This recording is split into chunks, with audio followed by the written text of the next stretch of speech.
couple of actions into this, the 11th turn of 30 Years' War. Swedes are sieging Frankfurt on the Oder, and they move Banner down to join up with George of Brunswick-Lüneburg, capturing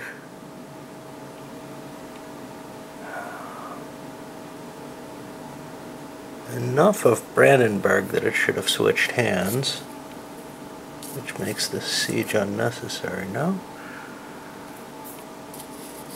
They only need 3. Huh. Okay, so that's 2 more victory points I wasn't accounting for.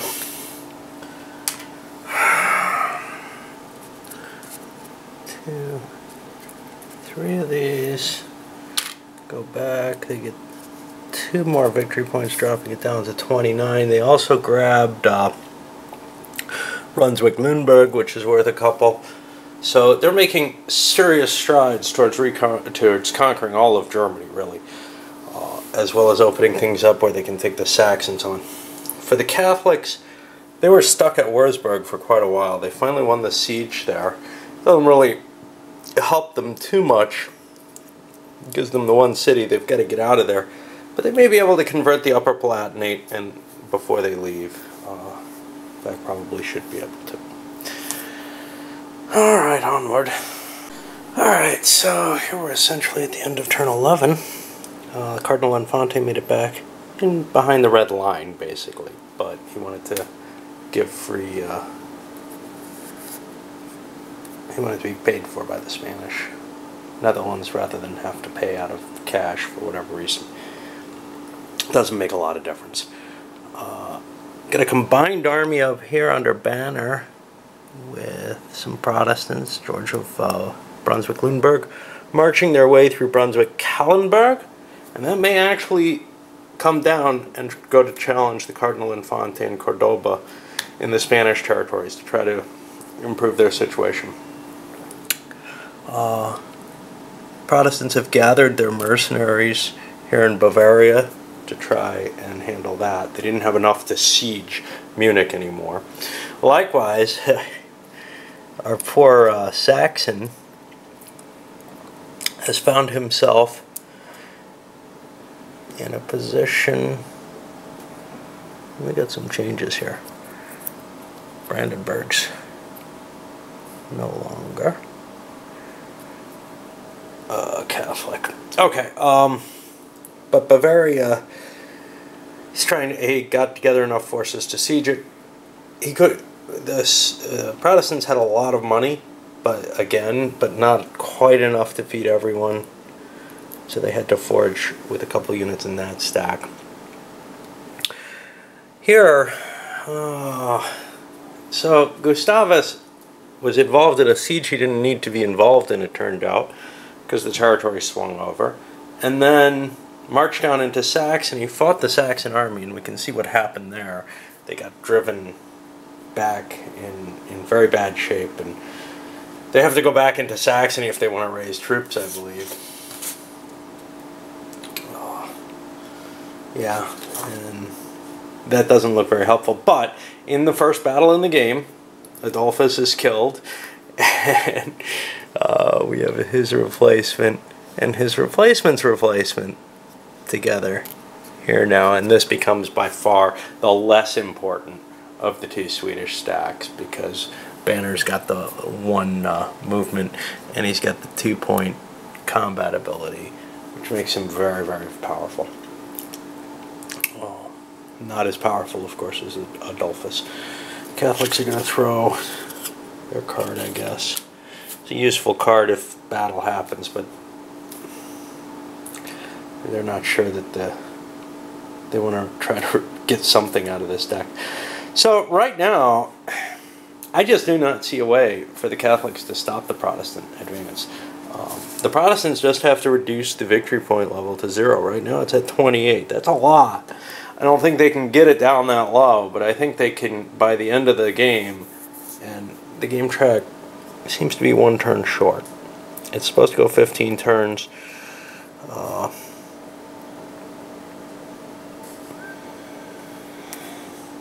See, but I'm not sure because the 30 Years' War actually started a little before this. So I think at the end of turn 14, we're going to actually end the game. So there's only 3 more turns for the Protestants to gain back enough to get to victory level. And they got to kind of do pretty well. There's nothing in their way is the problem. So it's not very interesting to deal with that. Let's see what they've got to get. They got to get it down below 10, or down to 10 or less. So they've got a lot of work to go in use of their cards to try to turn over the points as quickly as possible. And they're doing, I would say, quite well. You know, I mean, they've converted Austria. Bavaria is soon to go. It's hard to understand how much better they actually had to have done. But okay, we'll see. Well, for the Protestants to get victory, they have pretty much, at least the supreme victory, they pretty much have to go into the Spanish territory. They've moved into sieges of Wurzburg and Munich, looking to get those areas, but in the end, it came down to invading Munster, and the Cardinal Infante responded. We're going to see the battle itself play out here. Cardinal Infante has more troops and better leadership. However,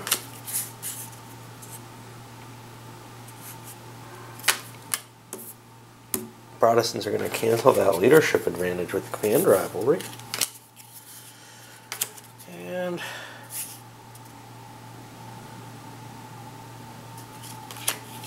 the Catholics will win it back with a flanking maneuver. Neither of these cards are permanent discards. Let's go to the battle. Haven't fought one out in detail. Not that there's a lot to it. It's just a die roll. But we haven't done it for a while. So let's waste some time. Okay. So what do we have here? 7, 11, 14, 22. You know, we're over the maximum. We're in the 30s. We didn't even need to bring this much. 2, 3, 4, 5, 21. Both sides are over. We neutralized the cards, so it's +3 on the Spanish roll and +2 on the Swedish one. And the Swedes roll a 7 and the Spaniards roll a 10. Spain does 14, Sweden does 10. We want to destroy units here. 3, 6. If these are Spanish, they aren't coming back. 9. And now what did we say? 14 for the Swedes. Well, we want to hammer the Swedes as well. 3, 6, 9, 12. And we'll leave them with a bunch of militia. That means the Swedes lost the battle. It's over here. It was already in Spanish hands, so it doesn't change. Got to do leader loss checks. For the Spanish leaders. Oh, the Cardinal Infante is dead. And for the Swedes, George is also dead. Alright, so the Protestant forces are going to be retreating as soon as I can get 2 hands in the game. Alright. And to end that 12th turn, the Protestant sieges in Munich and Wurzburg were both successful. Wurzburg converts the Upper Palatinate. Bavaria is not converted yet. Mainster and Cologne are all free. The Catholics played somewhere in the turn the electoral meeting card. Took their 1 victory point off that because they're afraid they're not going to have the majority soon. They're down to 4 now, and Bavaria is heading south. But basically, it looks like the Swedes can't really challenge the Spaniards in the zone where the Spaniards are allowed. And so they moved down and are starting, they invaded Hesse Castle and are starting to grab territories there. They got a couple other places they can take stuff. Hungary, Silesia, that's a few more points. Mecklenburg is untaken. They've got this slight thorn in their side of Wilhelm, who's withdrawn into Saxony, using free action first for his force and then, or for one of his strength points, and then for himself. He can start raising troops again because he's frittered away everything he had. Ooh, they weren't in supply. That just meant they had to pillage, and they succeeded in their die roll. I was wondering if there was a thing. All right, let's see if we can get through the next couple turns. I'm kind of feeling ill. Have been for the past couple of weeks actually, but feeling much worse than normal. So it's been kind of a struggle to play. Okay, well, starting things off here in turn 13, the French were brought into play, and that was a royal mistake. Turin's army was overrun, actually, because the Spanish army is large enough to do so, as was some militia left at Rocroi, and now Rocroi is under siege. Now, of course, we got Metz under siege here too, which is an automatic deployment option. The other option would be to deploy inside Lorraine, which would violate Lorraine's neutrality. By the way, I've been playing. Whether or not that's correct, I don't know. But things do not look as good for the Protestants. Now, the Protestants thought, okay, the French are going to have a hard time against the Spanish army, but it'll allow me to launch the Protestant army forward, maybe be able to take advantage of that and get the more massive victory that I desire. I don't think that's going to happen. I think actually Spain's going to come out of this with an advantage over France. We'll see what the next deck that comes in for the very last turn only turns up for us, though. Well, the Saxon Elector's been wiped out. Movement into Lower Palatinate, which is the only thing that the Spanish could have reacted to, and a siege on Ingolstadt. Meanwhile, the Spanish have wiped out the entirety of the French army. They just marched their way up, down, and back up again, took everything out, spent everything. They have a card which they can hold on to maybe, but they don't even need any resource points because they're sitting in the Spanish Netherlands at the end of this. They have no other troops on the board. Victory points are sitting at 24. I don't know how well the Swedes are going to hold up to them. Banner had to attack twice to get rid of the Saxons, for example. So the Protestant cause is not very strong right now. Now, we don't know what the third deck is going to do, but it's mixed in with a lot of cards because both the other decks are pretty full right now. There aren't a lot of discards. I got some sieges to take care of. Let me just take those off. This, oh, I got to pay troops first. That's a pain in the butt, the ordering of it, because I don't want to have you watch me pay troops and then that's just a lot of time. So I'll come back later. Okay, the Catholics are going to throw their card away. The effect, the sieges were successful. Both Ingolstadt, which gave 4 points for Bavaria, and Mainz, which gave 2 points for the electorate and 2 more points for the majority of the electorates. So now the victory points are down to 16. I still think the Protestants have a pretty good chance of getting it under 10. The French gambit was a matter of getting it below, all the way down to the 0 if they could manage it. We don't know what's going to happen in that next deck, though. I'm going to try to combine the rest of next turn because there's not a lot left to the game. Well, the Protestants set up sieges at Mannheim and Cologne, trying to increase their power. Now, Cologne was too much for the Catholics to cope with, so they sent Cordoba forward, who attacked them there. He was repulsed. Heavy losses, no question. He had a lot of numbers, though. He still has a fairly big force, 16 strength points, and these counters are, for whatever reason, more difficult for me to manipulate than most.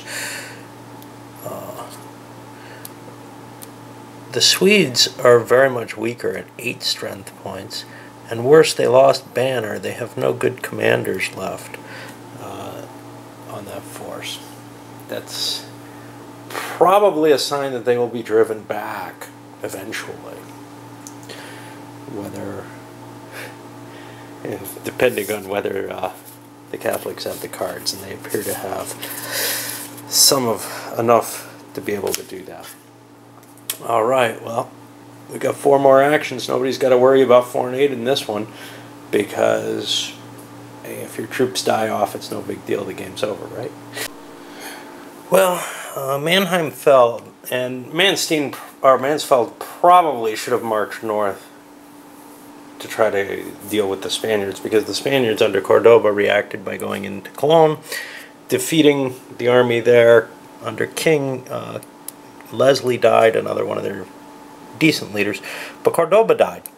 And that means the Spaniards only have 1 more card that they can really use.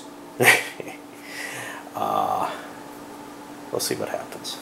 Well, the situation actually is very grim for the Catholics, believe it or not. I didn't realize this. I mean, not only are they at 13, Cordoba was knocked back by Mansfeld. Mansfeld now has a siege of Cologne, but he's not going to continue with that. Here's why. If he takes Brussels, he wins. Boom. Game over.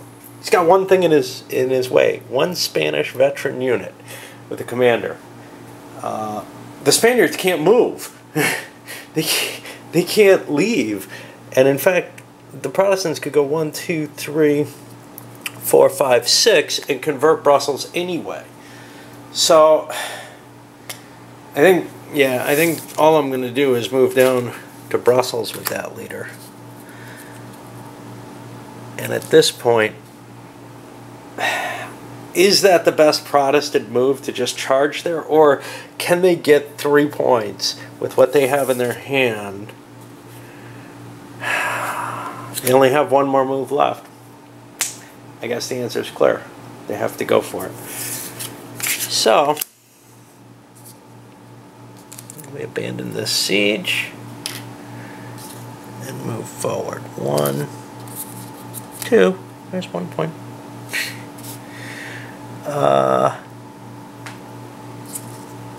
3, 4, there's another point. It's close! They could get the points, they can't end up winning. So, in they go, and the fight is 4 strength point.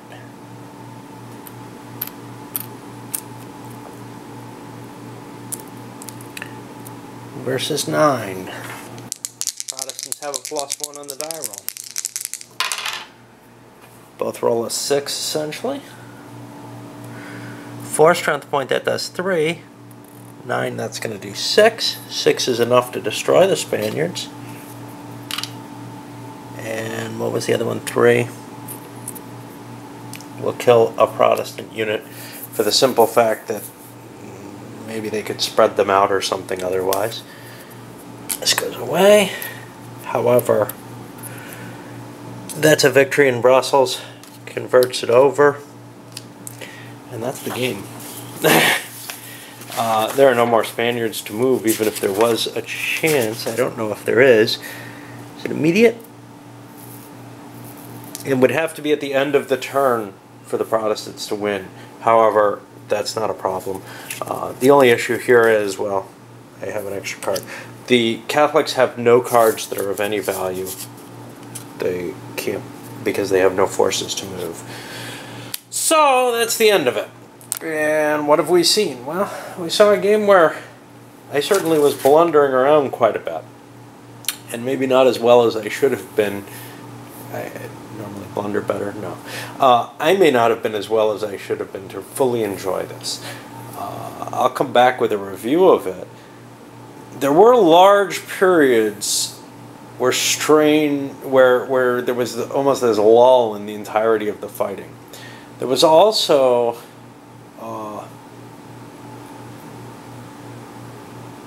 the blunders which led to a situation where there was no Imperial army, where there was no Bavarian army left. And that, I'm sure, made this a lot easier for the Protestants to win. If the Catholics hadn't pursued into Cologne with better numerical superiority, I don't think the Protestants would get the major victory they got. Catholics could have accepted a lesser Protestant victory by just leaving them alone. Of course, one doesn't do that usually. All right, I'll come back with a review in a bit.